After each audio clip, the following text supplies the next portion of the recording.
Dzień dobry ziomeczki i ziomale, witam serdecznie w kolejnym odcinku. Jest około godziny 6 rano. Czekamy sobie na taksówkę, która już jest w drodze i zabierze nas na lotnisko tutaj w Saigonie. Wybieramy się do nowego kraju, lecimy. Tyle co mogę powiedzieć, to mamy przesiadkę w Singapurze. Dziękuję i zapraszam serdecznie na dzisiejszy odcinek. I żegna nas tutaj nasz przyjaciel hotelowy, tak? Dzięki, stary, pamiętał jak przyjechaliśmy, przywitał się. Wszystkiego dobrego, do zobaczenia. A, jest i nasza taksówka podjechała, to zbieramy się i w drogę. Ruch jak na lotnisku, no bo jesteśmy na lotnisku. Dobra, przechodzimy, lecimy na drugą stronę. Oczywiście nie po pasach, bo jakżeby to inaczej, żeby Arkadiusz nie szedł po pasach. Teraz powiem wam taką krótką historię. Słuchajcie, Natalia zdecydowała za 26 rano, że będzie otwierać kokosa. I tak tłukła w tego kokosa, że ja mówię, no dobra, to daj go otworzę. I nie szło za cholerę otworzyć tego kokosa. Ja się natłukłem tam, wiórów się tylko nasypało i prawie, że dupa blada, jeszcze nóż trochę zgięłem do tego. Ale finalnie jakoś się udało i moje kochanie mogło się nawodnić. A już miałem w głowie to, że wszyscy sąsiedzi czekają przed drzwiami z pozdrowieniami. Dobra, włazimy do środka. Dzisiaj lecimy linią lotniczą, która nazywa się Scoot. Tak się nazywa linia lotnicza. I co jest ciekawe, jak wczoraj robiłem check-in, to tam napisali, że no ale musisz przybyć na lotnisko najpierw i musisz udać się po bilet. Także udajemy się najpierw po bilet.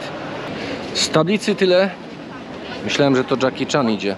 Z tablicy się tyle dowiedziałem, że musimy iść na miejscówkę B i tam będzie check-in.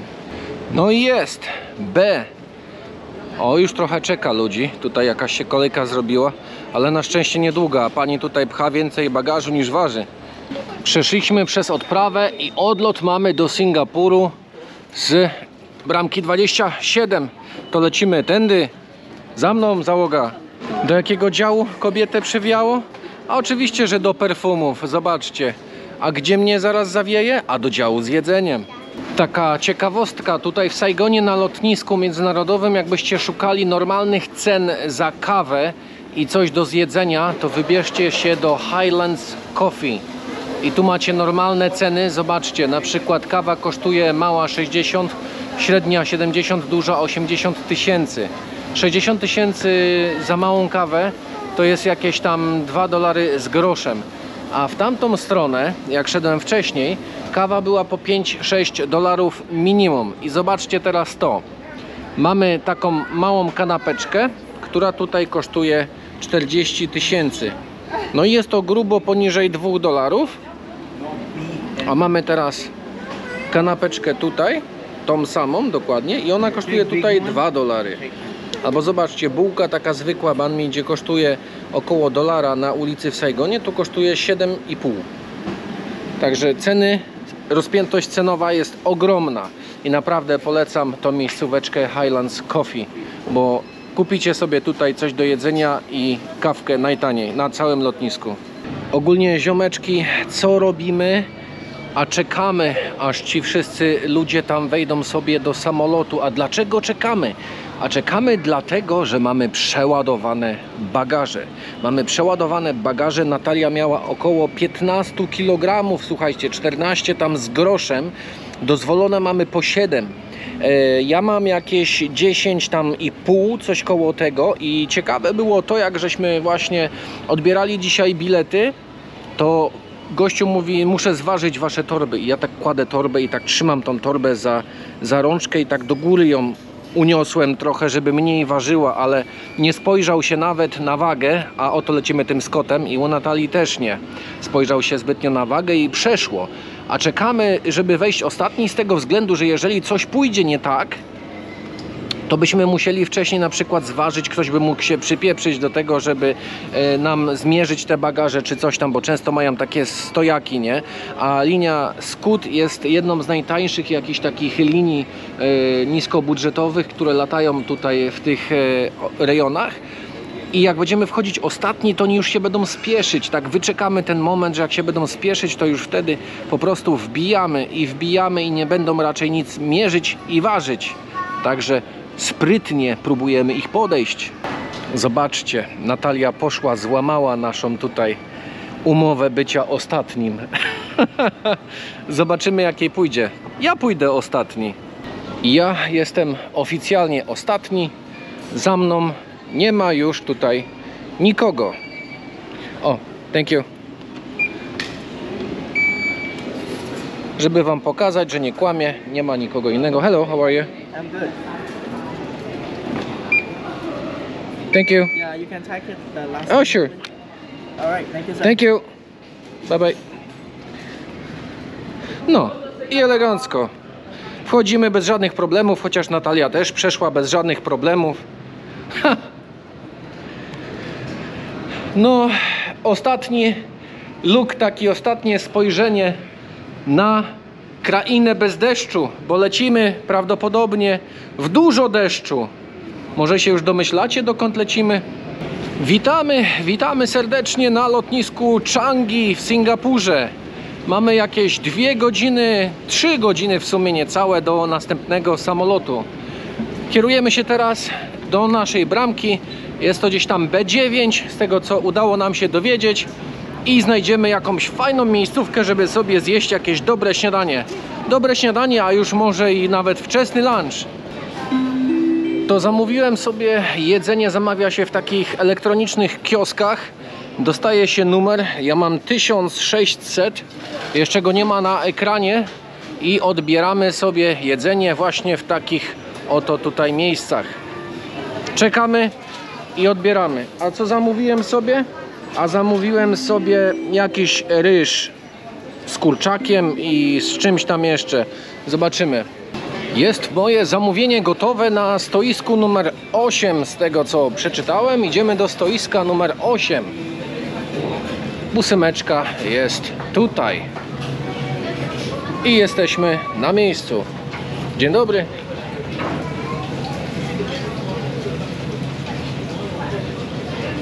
Nikt tego tak nie wyda, nie bierze.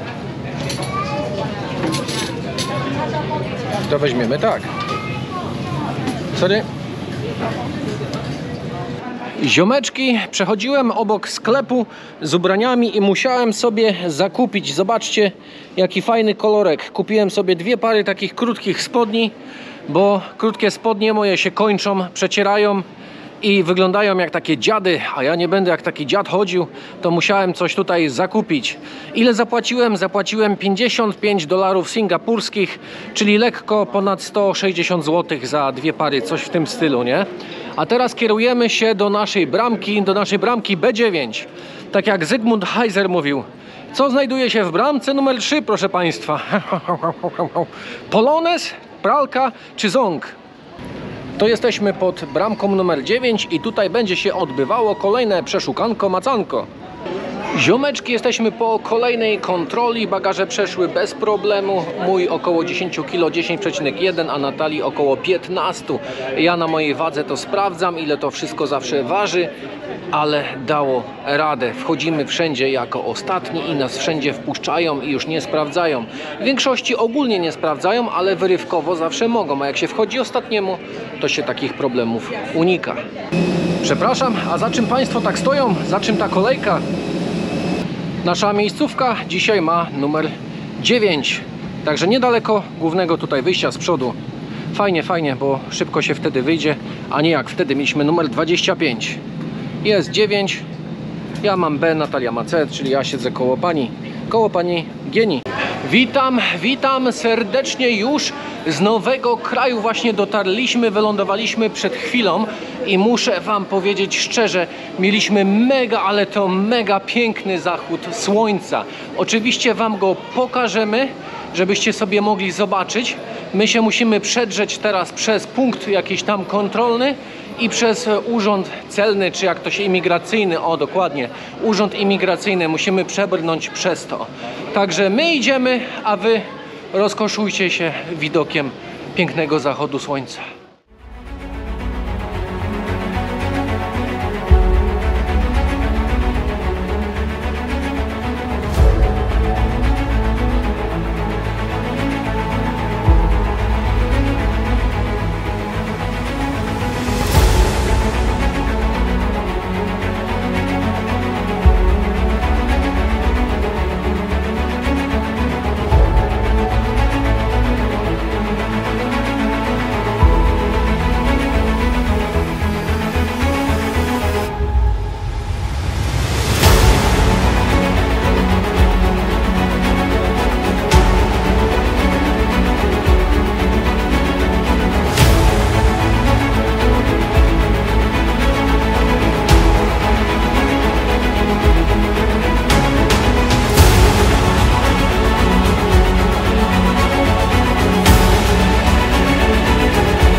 No i ziomeczki, musieliśmy zakupić sobie wizę po przyjeździe, ale nie powiem wam dokładnie jeszcze, gdzie jesteśmy. Nie odwrócę tych kartek, powiem wam później, w jakim się znajdujemy kraju.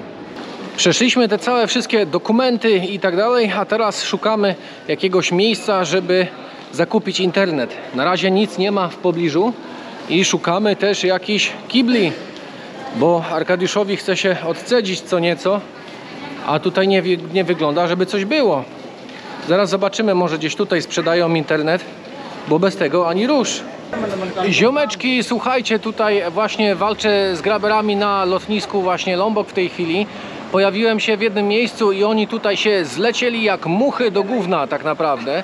I z każdej strony atakują i mówią, że taksówka, taksówka. Zaraz zobaczymy, czy to moja taksówka, bo gościu tutaj mówi, pomogę wam, pomogę i tak dalej, takie tam pierdolamento. Idziemy zobaczyć, czy to jest nasz taksiarz. Jest, podjechał, udało się ziomeczki, udało się, zbieramy się i jedziemy do hotelu. Finalnie dojechaliśmy na miejsce. Nasza miejscówka nazywa się Hotel Rascals. Zachodzimy do środka. Hello, how are you? Jutro wam pokażę więcej z tej miejscówki, bo tutaj jest dzisiaj troszkę ciemno, ale myślę, że pokażę wam zaraz też pokój. Jak szybko i sprawnie to przebiega. Ziomek tutaj nas transportuje, oprowadza po posiadłości, po hotelu i zabiera nas do naszego pokoju. Jaki dzisiaj mamy numer? Dzisiaj mamy numer pokoju 55. Zapraszamy do pokoju. Pierwszą pokażę wam tu łazienkę. Jest taka duża, przestronna. Kibel typu ochlapus. A myślałem, że tu będzie otwarte na górze, żeby jakieś węże i inne dziwne rzeczy chciały przyjść w nocy. A tu jest nasza sypialnia. Fajnie przestronnie. No chyba będę musiał na taborecie pracować. Innego wyjścia tutaj nie widzę. Jak łóżeczko. Łóżeczko spoko, miękkie. I mamy też wyjście na balkon. Zapraszamy. Tak wygląda oto balkon, a tutaj czeka jakaś ćma. Już żeby wejść do środka, to zamykamy, niech spada. No my się jeszcze wybierzemy na szybko coś zjeść, coś zahaczyć do jedzenia, bo jesteśmy głodni, coś się napijemy i zdam wam jeszcze relację za chwilkę. Dzień dobry ziomeczki i ziomale, witam dnia kolejnego, dzień kolejny na Lombok. Słuchajcie, wczoraj już nic nie nagrywałem, a to z tego względu, że czułem się troszkę taki zmęczony, połamany wręcz się czułem, kolana mnie strasznie bolały i nogi i postanowiliśmy odpocząć. Byliśmy wczoraj w fajnej miejscówce na kolacji, o ile dzisiaj będzie możliwość, to wam też ją pokażę. Miejsce nazywa się The Hood, naprawdę jedzenie było mega spoko. Dzisiaj korzystamy z pogody, póki mamy czas, póki nie pada. pada, bo Indonezja, ziomeczki, właśnie taka jest w tym czasie, że potrafią deszcze padać pół dnia i więcej, ale że dzisiaj jest z okazji czyste niebo, niebieściutkie, jest tylko kilka chmurek, to zapierdzielamy, bierzemy motor i jedziemy, żeby wam coś pokazać, a w międzyczasie, jak będę przechodził, pokażę wam jeszcze tutaj hotel. Zapraszam na oglądanie dalszej części odcinka. Zapraszam więc z nami na szybki tour tutaj miejscówki, w której obecnie mieszkamy. Zobaczcie, co jest interesujące. Można sobie odpocząć w takim miejscu, ale ten rower robi fajne takie wrażenie. To jest wszystko, cały rower jest wykonany z wikliny. Mamy dwa baseny w tej miejscówce. Zobaczcie, jeden jest taki. I przejdziemy sobie z drugiej strony. Pokażę wam oczywiście bar, jak wygląda. Drugi basen. Jest fajnie, bo jest taka zacieniona miejscówka i do tego jest jeszcze roślinność. Wszędzie jest zielono i przyjemnie. Zobaczcie, mamy tutaj drugą miejscówkę. Przechodzimy dalej. Tutaj w tym miejscu jest bar i odbywają się właśnie śniadania. Fajna miejscóweczka, też można sobie odpocząć. Nie pokazuję tak za wiele, bo tutaj hotel jest pełny i jest dużo mord w tym hotelu. Tutaj to wolę nie pokazywać, bo hotel jest tylko dla dorosłych, nie ma dzieciaków, co jest dużym ułatwieniem, plusem, że tak bym powiedział też. Dlatego wybraliśmy ten hotel, żeby nie było dzieci, żeby był po prostu święty spokój. I idziemy, wbijamy na recepcję, żeby wypożyczyć sobie motor. A tak wygląda tutaj front hotelu. Zobaczcie to niebo w ogóle. Dzisiaj jest po prostu przepięknie. I ten hotel nazywa się, jeszcze raz przypomnę, Rascala. Jest lekko na uboczu od centrum, ale jest blisko plaży, ale nie na tą plażę dzisiaj będziemy jechać. Dzisiaj jedziemy na zupełnie inną plażę, na bardzo taką popularną, czyściutką plażę z fajną wodą. Mam nadzieję, że tak będzie, tak jak pani mówiła właśnie z recepcji. Dzisiejszy środek transportu to jest Honda Vario. Co jest ciekawe, to jest to, że mają rejestrację, zobaczcie, z przodu motoru tutaj tak powieszoną. Fajny sprzęcik. I wybieramy się do bankomatu, wziąć jakiś hajs i kupić paliwo, bo praktycznie jest pusto. No i hajsik wypłacony. Tak wyglądają ichniejsze pieniądze. Tutaj wszystko mi wypłaciło po 50 000. Wziąłem 1 000 000, także w Indonezji również można być, kochani, milionerem. Proszę. Kupujemy kartę SIM do neta, żeby mieć internet, połączenie ze światem i mamy opcje. Pierwsze to jest nazwa firmy Telkomsel, najbardziej popularna. 10 GB 50 000, 18 GB 60 000. Bierzemy 18 GB, żeby mieć tego neta na dłużej. Jesteśmy na miejscu, dotarliśmy do miejscówki, do plaży, która nazywa się Selong Belanak Beach. Yes, hello. Idziemy na plażę zobaczyć, jak to wygląda. Mam nadzieję, że za bardzo nie wieje na drona. Z tego co widzę, jest git, będzie można nagrać. Już nie mogę się doczekać tego widoku. Tutaj nie zważajcie na to, to jest sterta kokosów, tylko po drodze do tego miejsca widziałem fajną rzecz, mianowicie był taki duży kosz na śmieci i było na nim napisane: proszę wysypywać tutaj, żeby nie rzucać gdzieś przy poboczu i na drogę, nie? Bardzo fajna inicjatywa. Tak wygląda wejście na plażę. Są tutaj bary po obu stronach, a my jesteśmy centralnie na środku. Wychodzimy i to wygląda, proszę Państwa, tak. Fajnie. Dojdziemy do samej wody, żebyście mieli bardziej taki czysty obraz tego, co tutaj chcę Wam właśnie pokazać. Oczywiście z drona to będzie znacznie lepiej wyglądać z powietrza niż tutaj, ale i tak z tej pozycji, z tego miejsca, jak kręcę tu kamerą, i tak to wygląda naprawdę super. Tam jeszcze widzę, jest jakaś super plaża i obczaiłbym to sobie. Ogólnie Lombok jest bardzo popularny dla nurków i dla surferów. Jest ich tutaj całe mnóstwo. To co, ziomeczki, pewnie się nie możecie doczekać tak samo jak ja, rzucamy drona w powietrze i pokazujemy to miejsce standardowo z góry.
Zaraz będę próbował lokalnej tutaj sody, jak wiecie, mój ulubiony napitek. No to ziomeczki, próbujemy lokalnej tutaj sody.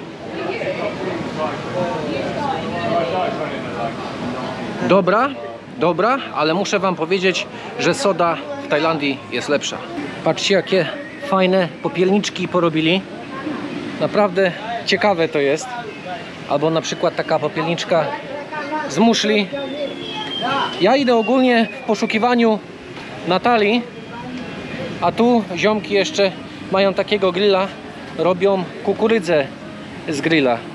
Znalazłem Natalię, właśnie tam idzie, a ja przyszedłem sobie na skały tutaj, żeby zobaczyć, jak to wygląda.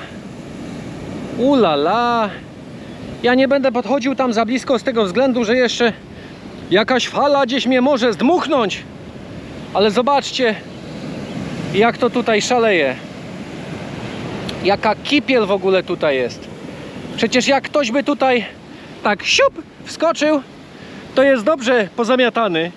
Kochani, zatrzymaliśmy się na chwilę i chciałem wam pokazać takie inne oblicze Lombok. Takie coś, co byście się spodziewali, jadąc do Indonezji. Zobaczyć właśnie pola, drzewa i góry i tą piękną zieleń, także oglądajcie.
to jest właśnie Lombok, moi drodzy. Takimi drogami się tutaj jeździ właśnie po wyspie.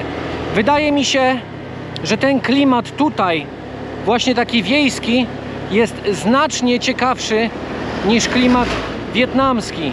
Nie ma tak tutaj dużo śmieci właśnie w porównaniu z tym, co jest w Wietnamie. I jest o wiele, ale to o wiele więcej właśnie zieleni. I nad drogą takie drzewa się właśnie wyginają. Piękne są te drogi, naprawdę bardzo, ale to bardzo mi się podobają. Sama przyjemność jest jechać taką drogą, wśród takiej zieleni, przy takim niebie pięknym i jeszcze jak jest ciepło. No i znowu kolejny postój, ale tym razem z takim widokiem.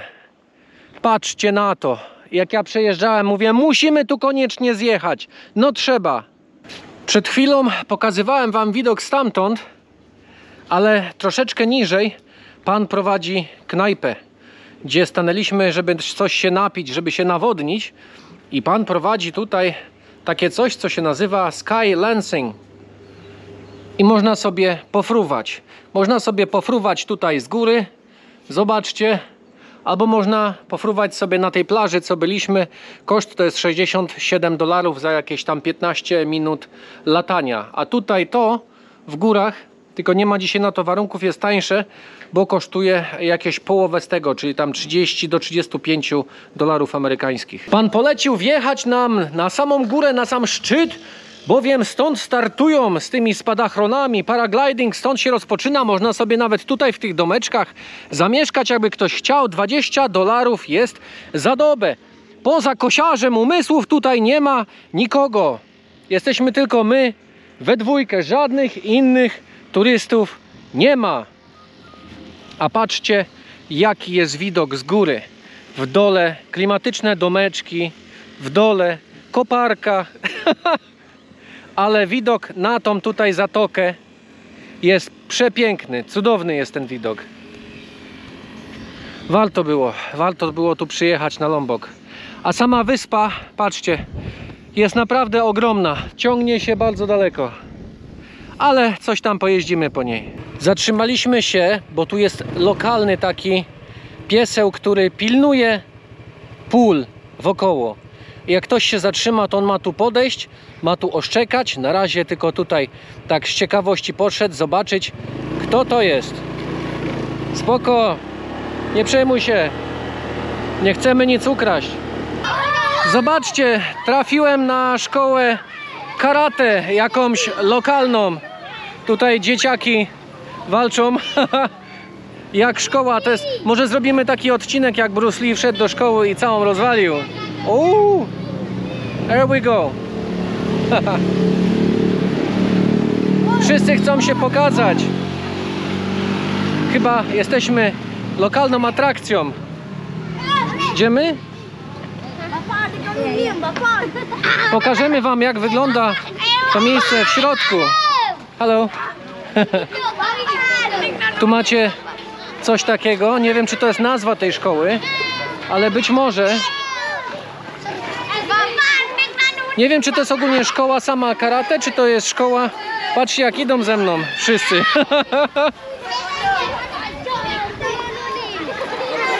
O, następna grupa. Tym razem dziewczyny chcą się pokazać. Hi.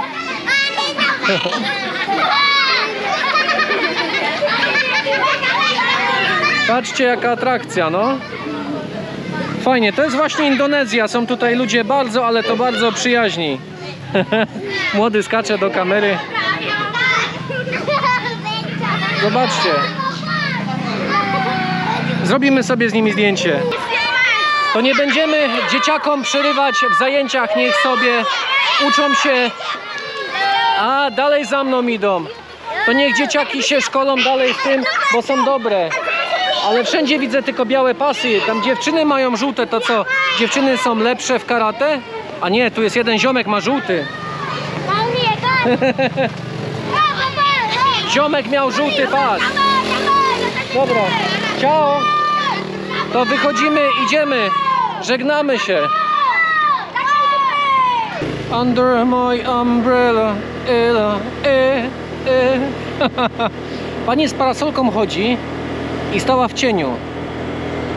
O co chodzi? Nie wiem. Przyszła pora lunchu. Pojawiliśmy się w miejscówce The Hut. Tak jak wczoraj Wam opowiadałem, że byliśmy na kolacji właśnie tamto. Dziś opowiadałem, że wczoraj byliśmy tam na kolacji. Zapraszamy do środka i miejscówka w środku wygląda właśnie w ten sposób. A jedzenie serwują naprawdę pyszne. Wjechało jedzenie. Patrzcie, ja dostałem dwie takie kanapony z kurczakiem i z frytkami. Ale patrzcie na rozmiar talerza Natalii. No ja myślałem, że to będzie jakaś sałateczka, a to jest sałacisko, nawet bym powiedział. Ziomeczki, to by było dzisiaj na tyle. Arkadiusz leci na basen się trochę pokąpać, popływać, zmarnować troszkę energii, się wychillować po całym dniu. A tutaj nie wiem, czy w tle słychać jakiegoś ziomeczka, który drze się tam.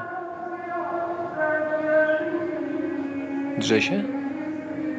Chyba słychać, nie wiem, zresztą, no cóż, tak tu po prostu jest Indonezja, ta wyspa jest bardzo muzułmańska, to niech sobie tam się drą, niech sobie pokrzyczą, wszystkiego dobrego im życzę i do zobaczenia w następnym odcinku, trzymajcie się, na razie, ciao!